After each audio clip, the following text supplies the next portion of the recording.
안녕하세요. 상식이 돈이 되는 지식스쿨입니다. 최근 일본의 수출 규제에 대한 문제로 큰 관심이 쏠리고 있는데요. 아직 반도체 수출 규제에 대한 합의가 이뤄지지 않은 상황인데 추가적인 규제 예고까지도 들려오고 있습니다. 대일본 무역 수지는 지속적인 적자를 기록해왔기 때문에 흑자국인 일본이 손해를 보는 것이 아닐까라는 생각이 들 수가 있습니다. 그런데 대일본 수입품 대부분이 대체가 쉽지 않은 중간재가 많아 한국에서 생산 차질을 빚을 수 있어 논란이 되고 있습니다. 그 중에는 기계류, 철강, 장비 등 상당히 다양한데 해당 수입 품목의 일본 비중은 50%를 상회하는 수준이라고 합니다.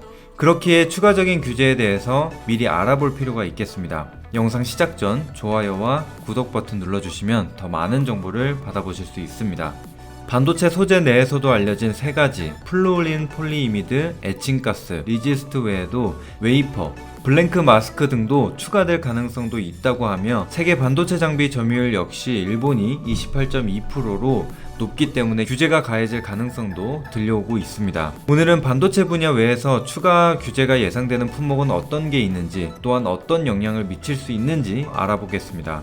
NHK에서 공작기계와 탄소섬유로 규제를 확대할 수 있다며 구체적인 품목까지 언급했습니다. 공작기계는 기계를 제작하기 위한 기계로 자동차나 중공업 등 제조업 전반에 사용되는 핵심적인 기계라고 보시면 되겠습니다. 한국공작기계산업협회에 따르면 지난해 국내 공작기계 수입 규모는 12억 6,486만 달러인데 이 중 일본산이 5억 4,064만 달러로 42.7%를 차지했습니다. 또한 일본산 공작기계는 가격도 싼데다 국내 생산 라인에 대거 깔려있는 상황으로 기술자들이 일본 기계에 숙달되어 쉽게 교체하기는 어렵다고 합니다. 또한 탄소섬유는 도레이 등 일본 기업이 세계 시장의 66%를 차지하고 있습니다. 탄소섬유는 강철보다 10배 이상 강도가 높으면서 무게는 알루미늄보다 가볍기 때문에 복합 신소재로 많이 쓰이고 있습니다. 또한 수소 탱크를 만드는 데 사용되고 있어 수소 경제에 대한 문제가 불거질 수도 있겠습니다. 그리고 전기차도 역시 문제가 될 수 있는데 전기차 배터리의 핵심 소재도 규제 품목에 포함이 될 가능성이 있다고 합니다. 핵심 소재에 대해서는 일본 의존도는 낮지만 일부 첨가제나 원료, 설비 등에 대한 의존도는 여전히 높다고 합니다.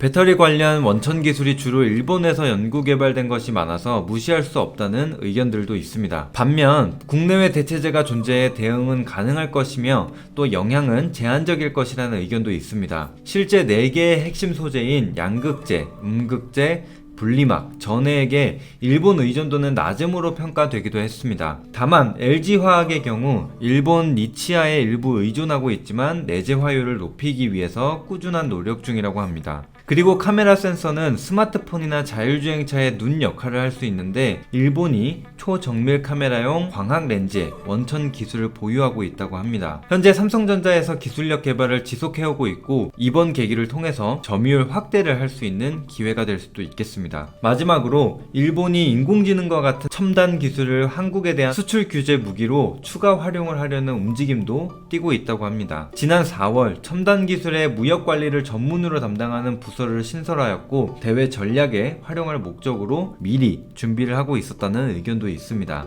아직까지는 명확한 기술들이 거론되지는 않은 상황입니다. 오늘은 의존도가 높은 분야들로 규제가 나올 수 있는 부분에 대해서 알아봤습니다.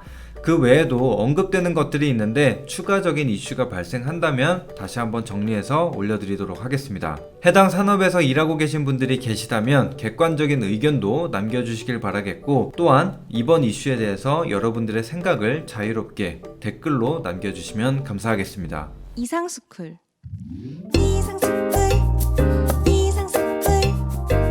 주식을 모르면 이상스쿨 주식을 모르면 이상스쿨 주식 모르니 이상스쿨